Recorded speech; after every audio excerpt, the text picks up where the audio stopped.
Hey everyone, welcome to this week's episode of the Journey Home podcast, and we are continuing in our series out of the book of Galatians.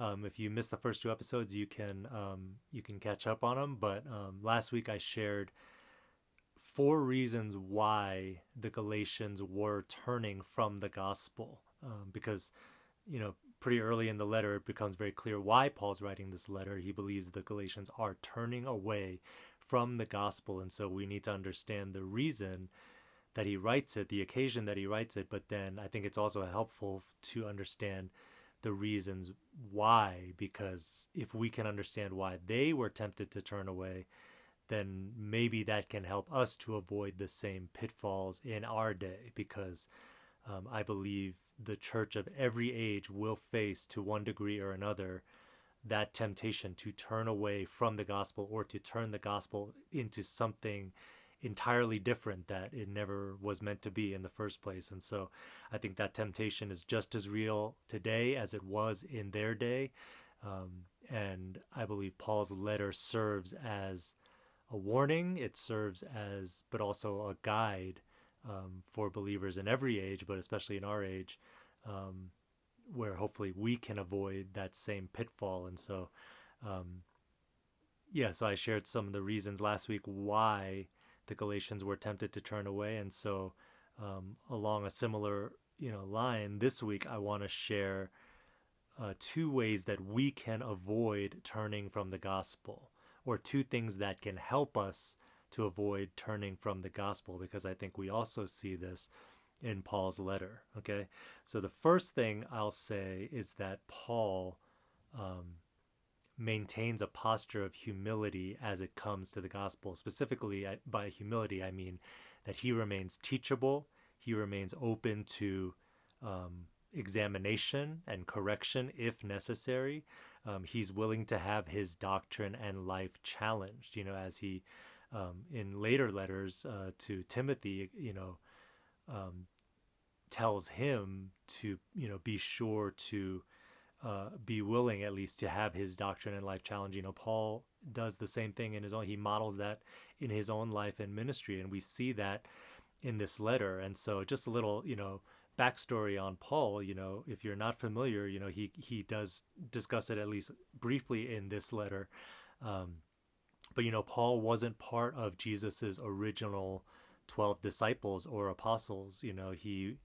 Quite the opposite, actually. He actually was one of the fiercest persecutors of the early church. And so not only was he not part of that original group, but, the other apostles, Peter, James, John, they would have seen him as their enemy, And so, that's pretty interesting way to start out on this journey of following Jesus. He starts out on, completely the opposite team, right?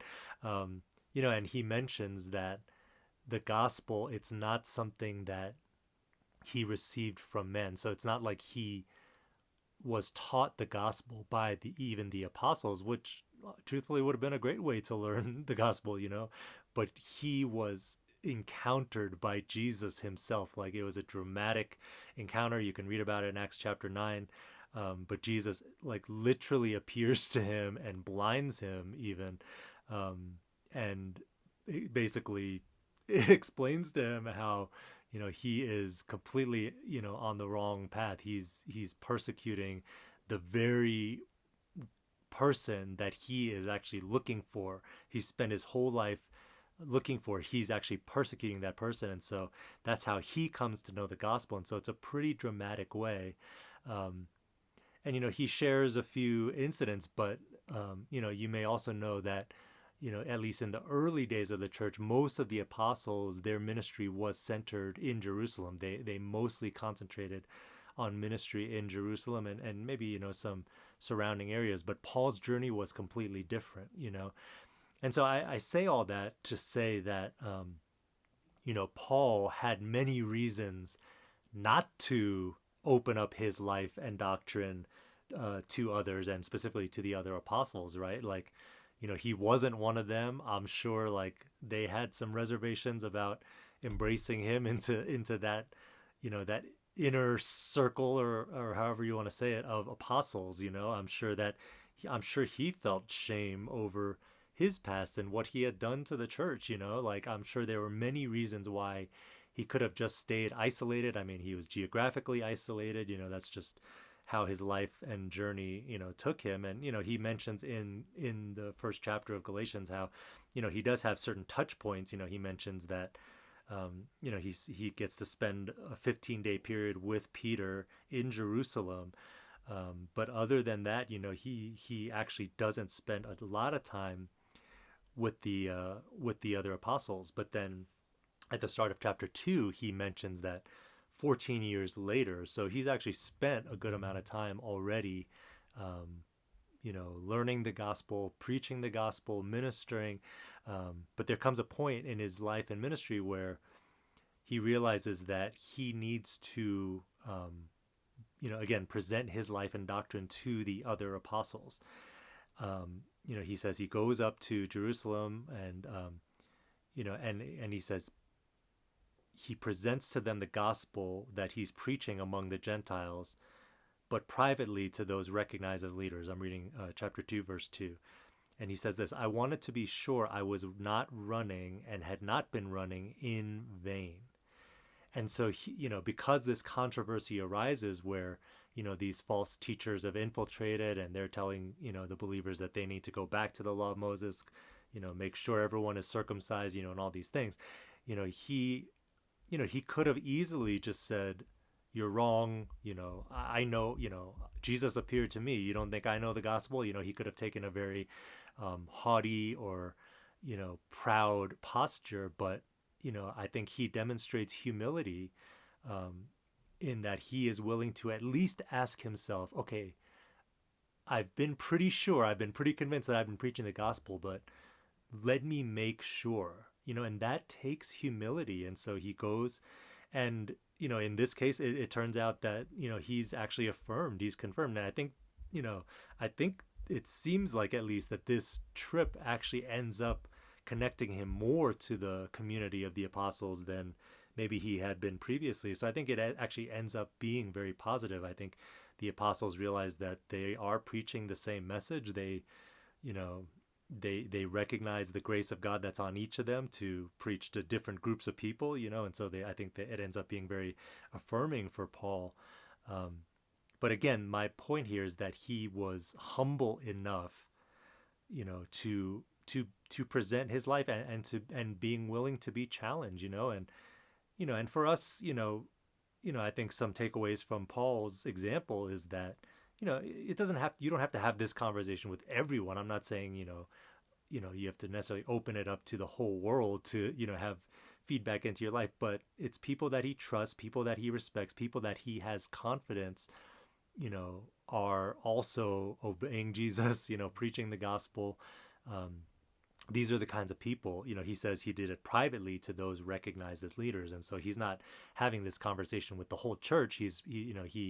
He is choosing a select group, but at the same time, it's not like an echo chamber, right? It's not just people that are just going to say yes and people that, are just going to flatter him and just say, oh, of course, Paul, you're great, you're awesome, And again, of course, we all need people like that in our lives. But, when it comes time to challenge ourselves, to examine our life and doctrine, we need to find people that, yes, we can trust, yes, we know love God and are living biblically, but who we know are willing to challenge us. And I think Paul recognized that the apostles, could be that those kinds of people for him. And so, today, I at least from my vantage point, it seems like a lot of believers, pastors, but just believers as well, like are not willing to do this. We prefer to just stay in our own echo chambers. Like we only want to be around people who think like us, who look like us, who talk like us, who believe all the same things we believe. And again, like I'm not saying it's wrong necessarily to have a community that values the same things and is running in the same direction. Like all of us need that, and that's not wrong. But I'm saying, are we humble enough to number one, recognize that we can drift, right? Like if we think we're infallible, then of course we'll never question ourselves. And if anyone ever challenges us, we'll just be defensive, right? Because there's no way I would ever be wrong, or there's no way I could ever drift, right? If we think we're on that level, which by the way, no one is, okay? But, spoiler alert here, but nobody is infallible.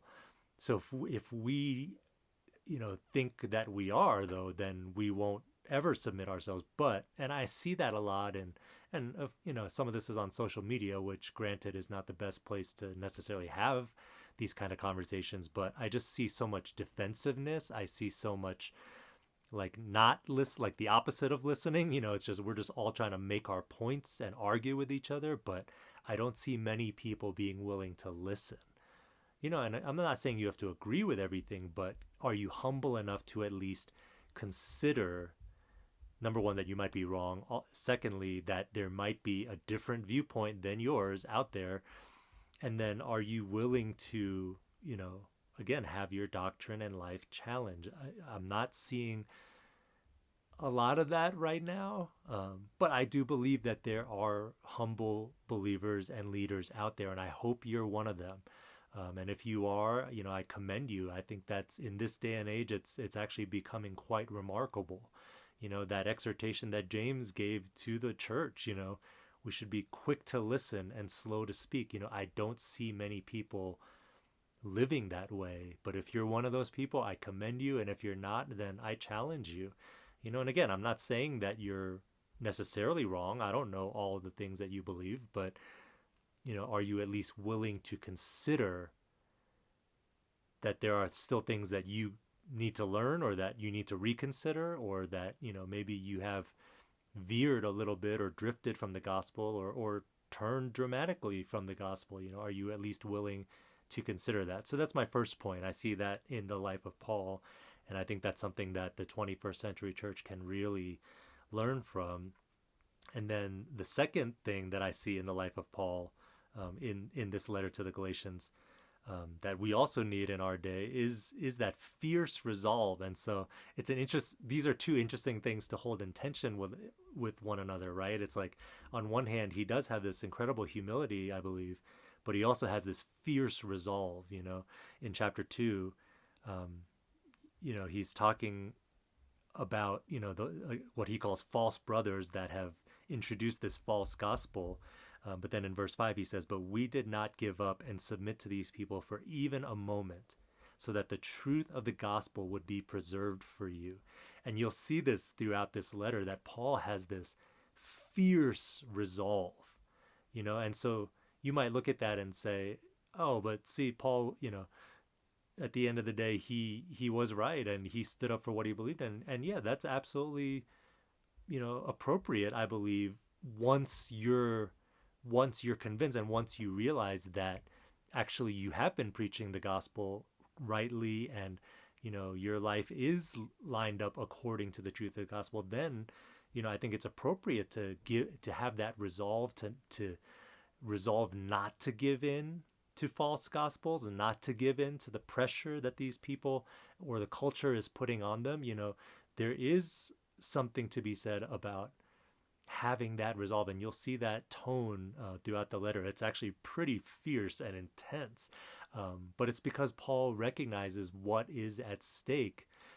On one hand, he knows the freedom, the liberty, the life that is released when people receive the gospel and follow the gospel. He knows what that produces, but then he also is aware of what what the old way produces, right? Like he sees both sides, and he knows that there are dramatic consequences, and he knows that it's not just for him and his life. It doesn't just affect him, but it's for the sake of others too, so that the truth of the gospel would be preserved for you, for the Galatians, for other believers around the world. He wants to make sure that the gospel is preserved. Now, this is an interesting topic, especially to, as I try to draw parallels to our modern context, because in the church today, you hear a lot of people talking about how they are fighting for the gospel. They're standing up for the gospel, and I'm sure they draw a lot of inspiration from the Apostle Paul, even. And again, that is good, that is right, as long as, and this is the key phrase, as long as it's actually the gospel that you're fighting for. Because, at least again, from my vantage point, when I hear people talking about the gospel or preserving the gospel or fighting for the truth of the gospel, when they really unpack what that means to them, I have to ask the question, like, it doesn't sound like you're fighting for the gospel. It sounds like you're fighting to preserve your status or your power or your reputation, or maybe the status or power or reputation of your church or your denomination, you know, or maybe fighting to preserve just some tradition, that you received, somewhere along the way. I think, at least in the United States right now, I hear at least some pastors, claiming that they're standing up for the gospel, fighting for the gospel. But again, when you really unpack what they're talking about, it sounds like they're more fighting for certain rights that we have under the U.S. Constitution, which, again, I'm not saying those are even bad, but is that the same thing as fighting for the gospel? You know what I mean? Like, that's not the same thing. And I feel like there's so much conflation of, things that aren't necessarily related or aren't necessarily the same thing. Again, I am grateful for a lot of the freedoms we have in this country, but again, those freedoms are not necessarily the gospel. And so, hey, so just to summarize, like, I am all for fighting for the truth of the gospel, taking a stand for the gospel.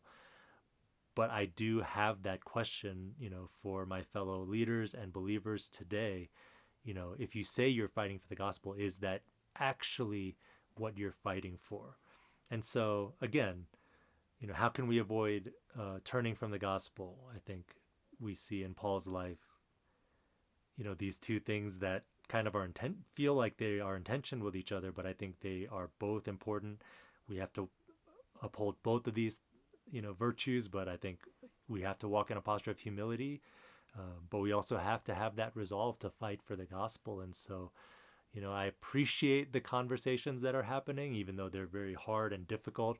I appreciate all of you out there that are willing to fight for the gospel, but also those that are willing to, do it in a posture of humility, recognizing that, any one of us can be blinded, any one of us can veer from the course. And so, my hope is that, just as Paul fought that good fight, that we will also fight that good fight in our day, and that, through all that's happening, that the Lord will have his pure and spotless bride, and that the gospel, the true gospel, will go forth. And I actually am praying that the purity of what the gospel actually is will be recovered. And that actually will be the topic of our next few episodes, because that's where Paul is about to go in this letter. And so that's what's ahead of us. But for now, again, I pray that what I've shared in these episodes will help you to identify pitfalls, understand how we can fall into these pitfalls, and I pray that it's helpful for you. Thank you so much for listening, and we'll see you next time.